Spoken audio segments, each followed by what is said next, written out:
Hello. Thank you for joining us for our panel session, Cybersecurity at Home and at Work. My name is Chantal Dyson, and I'm the Chief Operating Officer for Global Information Security in EMEA at Bank of America. And I'm joined by three of my colleagues, Sheena Megan, Lou Cloney, and Michelle Garrigan. And we're really looking forward to talking to you about careers in cybersecurity and what cybersecurity means to us. And it's great timing because it's Cybersecurity Awareness Month.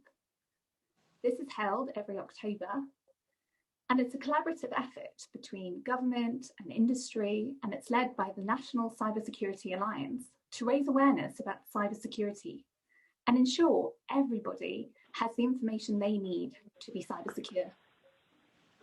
The overarching theme in 2020 is do your part, be cyber smart.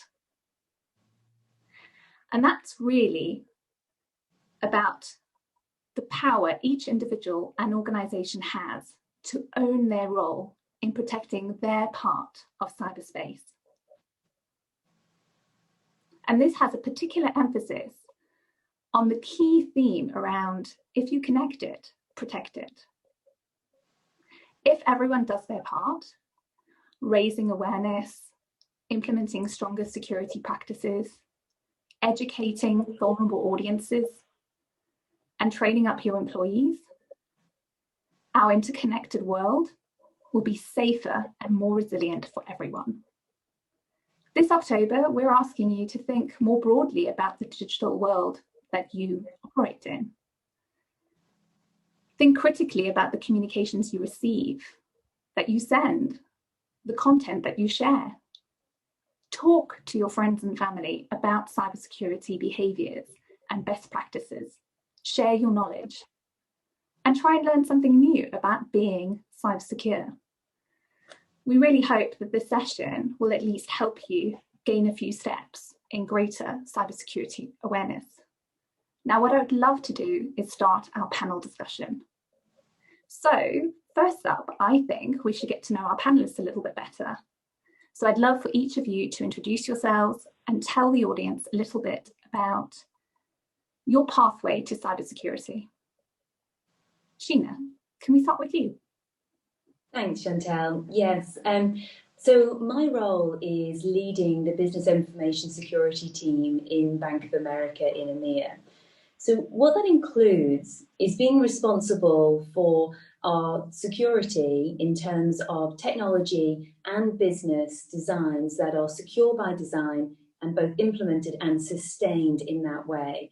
I also manage the overall regulatory landscape, and most importantly, I support our information security professionals realise their potential as part of our amazing team here. I'm really honoured actually to be part of the information security team and also part of the overall Bank of America community. I've actually worked here for 21 years, and in that time, I've done a range of roles, varying from technology roles and also frontline business disciplines as well. And what I've found is that being really agile and using skills from a broad range of perspectives has helped me develop my career. I also love to learn new things, so I've been open to exploring different avenues and angles so I continue to feel energized and continually seek ways to, I suppose, improve myself and in turn improve our organization as well. Louise, can I pass to you? Yeah, sure. My name is Lou Cloney, and I'm currently a Senior Tech Manager within the Cybersecurity Tech Department of our Global Information Security Division.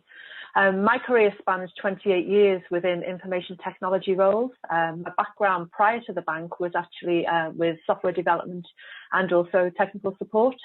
I joined the bank just over 20 years ago, initially as a vendor support analyst back then, working for what was a credit card and loans business. But I quickly realised this wasn't making the best use of my skill set, and with the bank's encouragement for internal mobility, I was able to transfer over to a more technical role where, again, as you say, Sheena, I embraced all the opportunities to learn.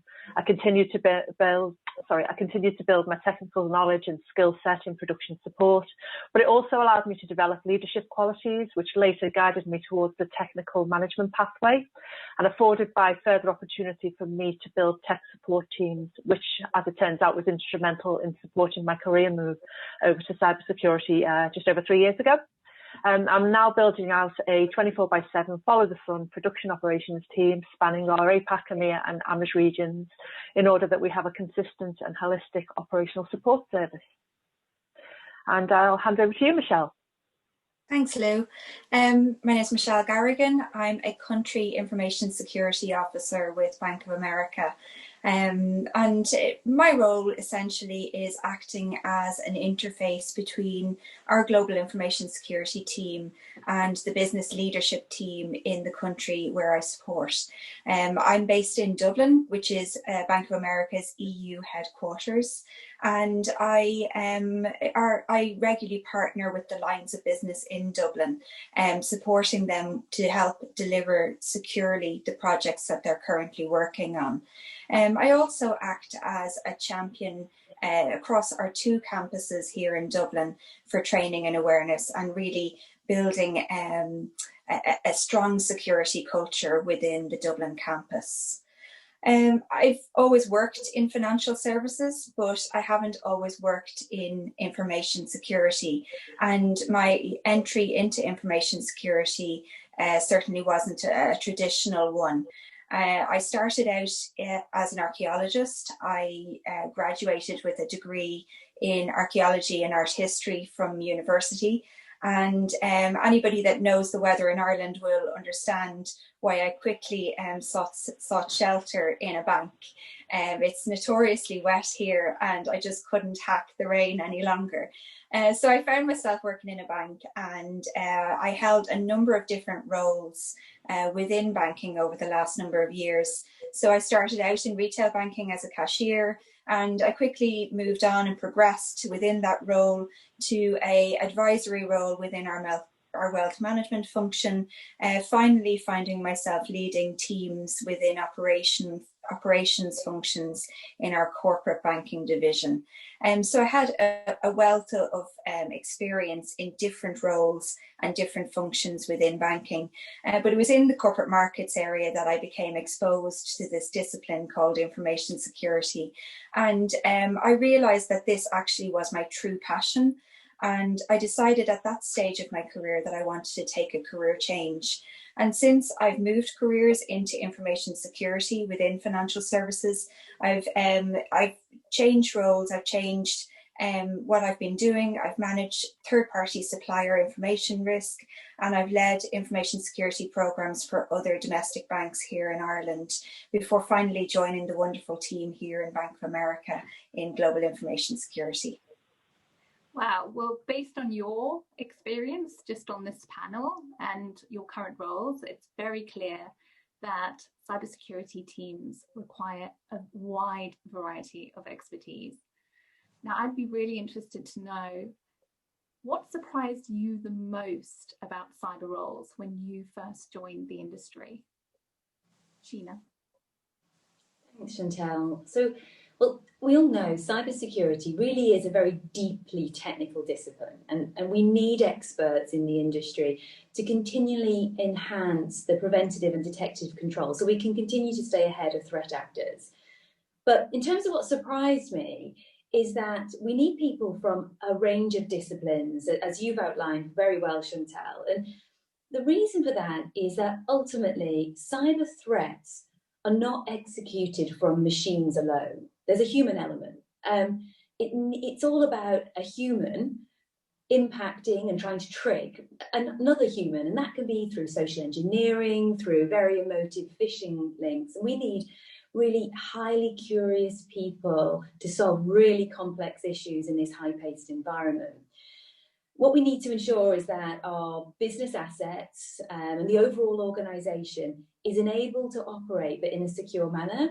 So cybersecurity professionals have to traverse a multitude of disciplines, from technology expertise to commercial expertise, to be able to do that really successfully.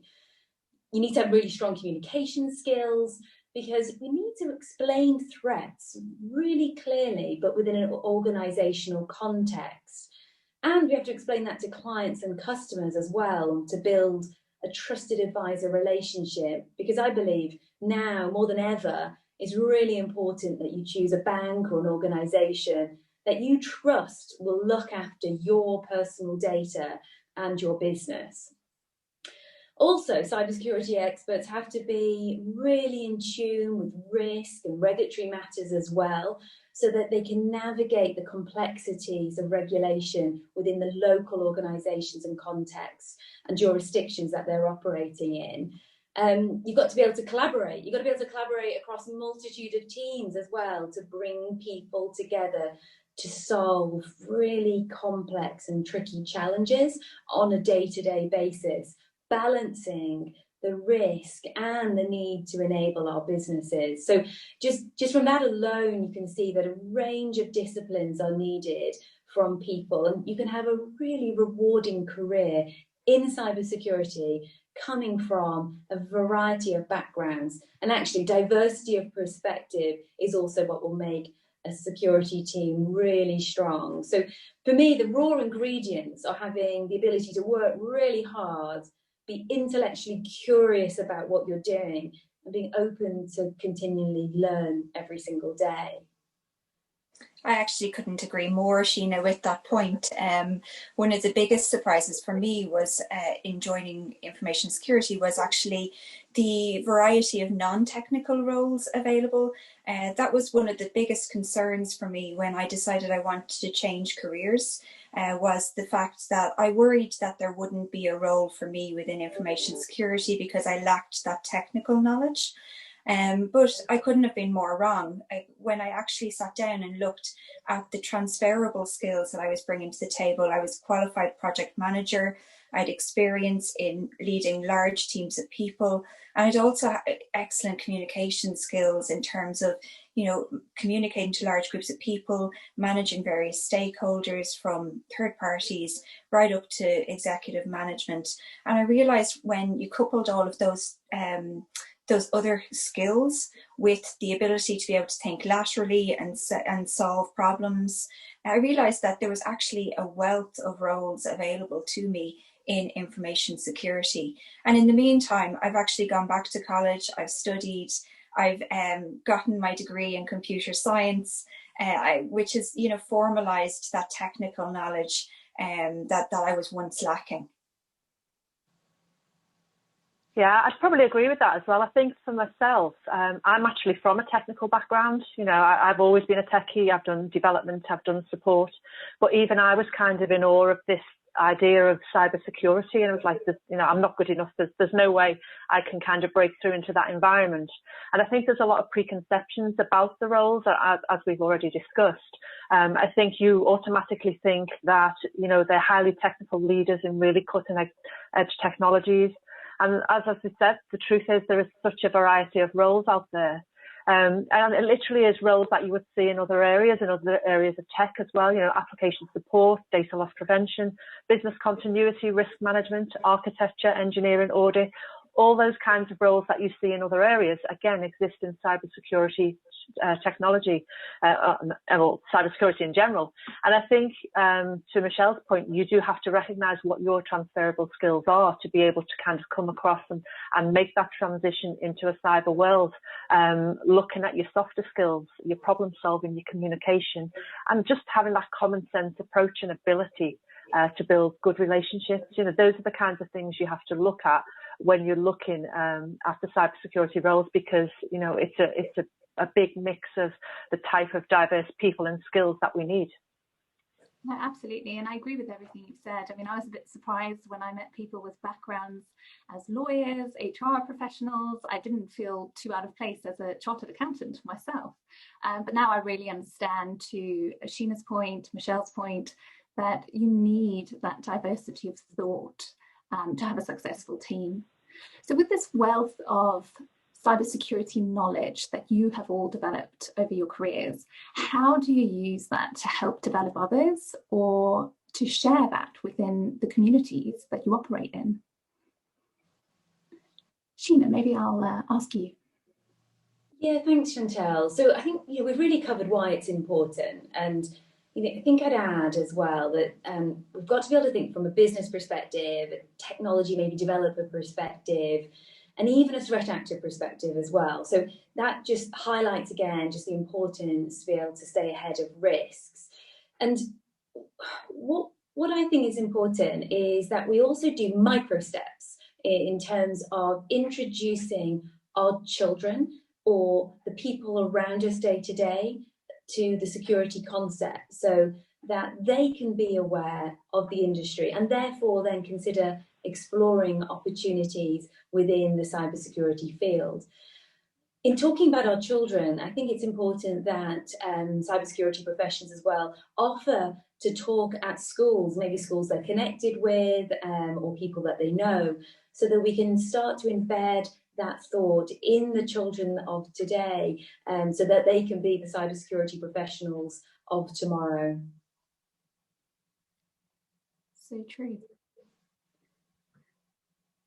Michelle, I Yes. wonder how you share your knowledge of cybersecurity in the communities. Well, I think, Chantel, one of the great benefits of working for a bank like Bank of America is that the leadership are actually so supportive of us doing activities like volunteering and giving back to the community. That's nearly like our ethos or our mantra within global information security, is to, not keep our knowledge to ourselves and to actually share it with others where we can. So, with the support of the leadership team behind me, I work actively in the community and in the bank to help mentor others.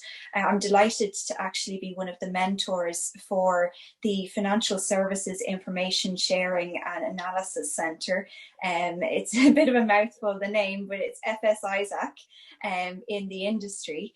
It's an industry consortium aimed at reducing cyber risk across the global financial services sector.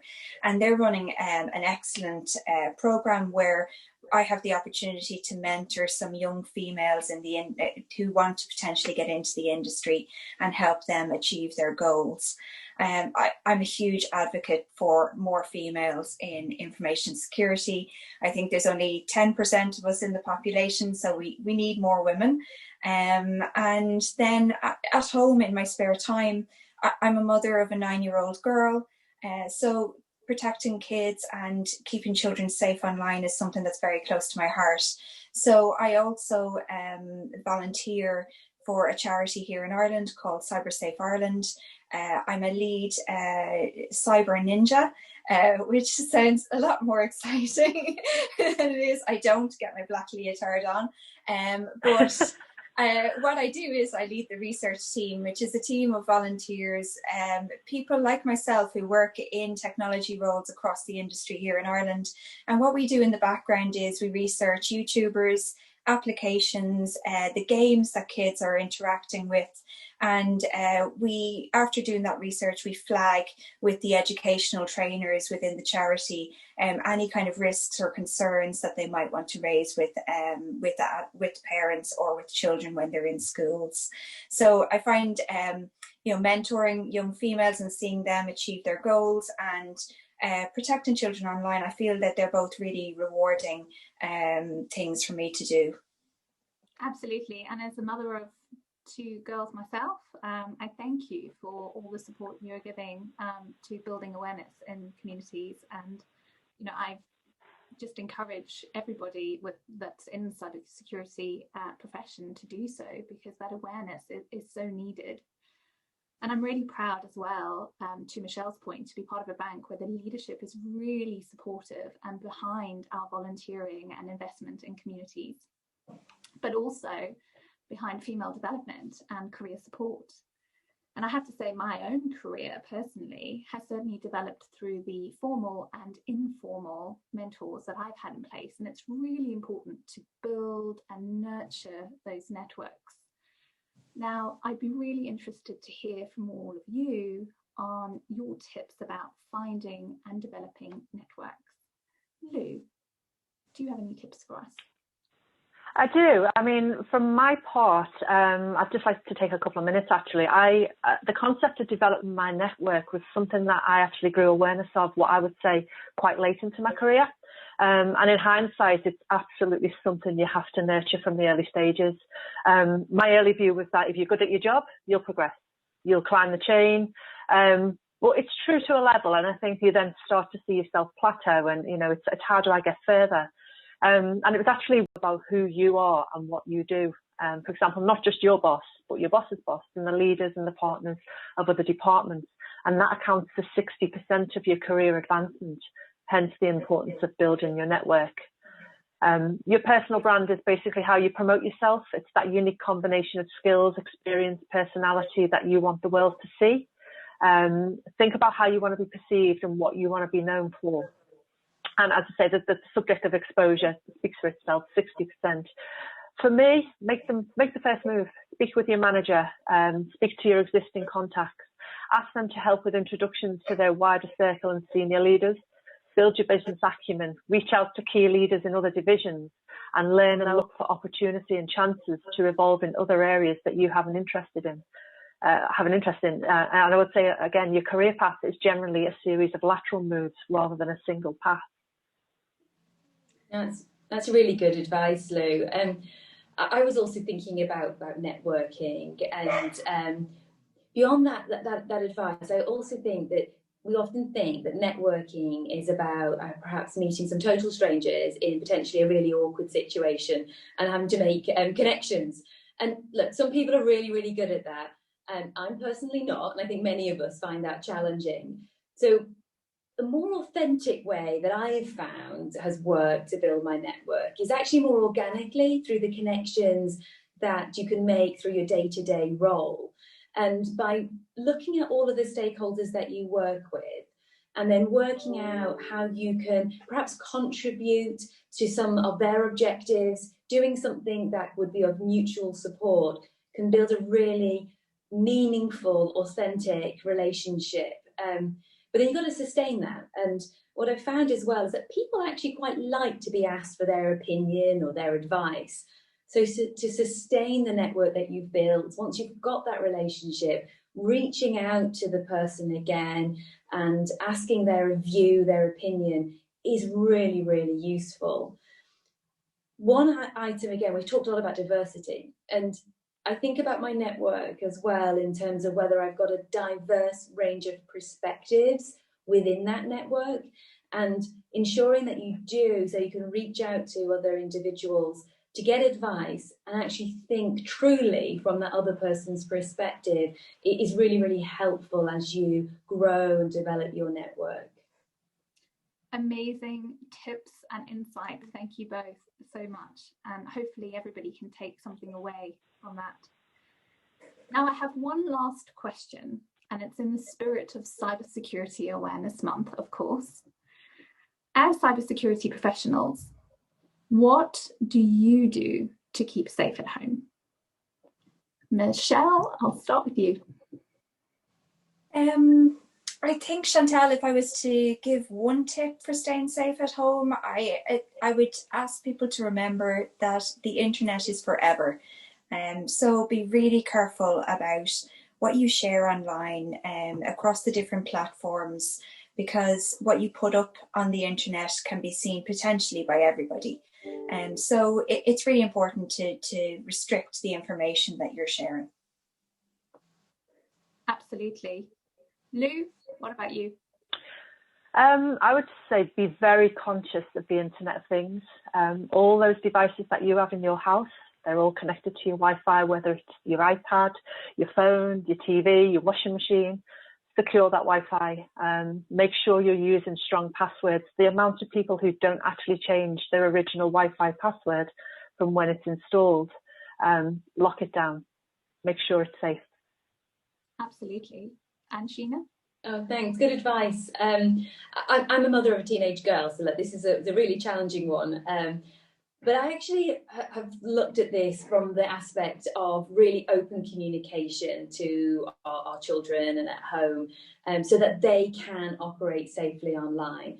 Like, there are obviously ways to block sites and have parental controls, and they're all important, as well as making sure we're up to date on versions and antivirus software. So look, there's technical controls, but the main strategy that I truly believe in is education and awareness, because there will be a time when our children are out there in the open world and they don't have us to protect them and control them. So giving them the tools and awareness and the resilience to manage themselves online safely it is really, really important. And actually, not just for our children, we're in a digitally connected world.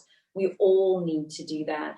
And to have I suppose, a healthy level of skepticism about any content that we see online, so that we can all remain safe. And I've honestly talked to my daughter about the risks of phishing emails, the risks of cyber bullies, and even online predators, because sadly, it is the reality of the world we live in today. So I suppose, in summary, just complete transparency and open dialogue about the risks, so that we can all share the concerns and hopefully be safer together. I think really good advice for parents, and certainly advice that I take as well. Certainly for me, having entered the industry, I am a lot more vigilant, and I assume that if something is even a little bit suspicious, that it is suspicious. So great tips from all our panelists, and thank you so much for them. If you're looking for more tips on cybersecurity, please do go to staysafeonline.org. It's got a great wealth of information to keep you cyber secure. I want to say a very big thank you to our panelists for your time today. I hope our audience has been able to take away some great ideas on keeping safe at home, but also have an insight into what it's like to have a career in cybersecurity. Thank you all.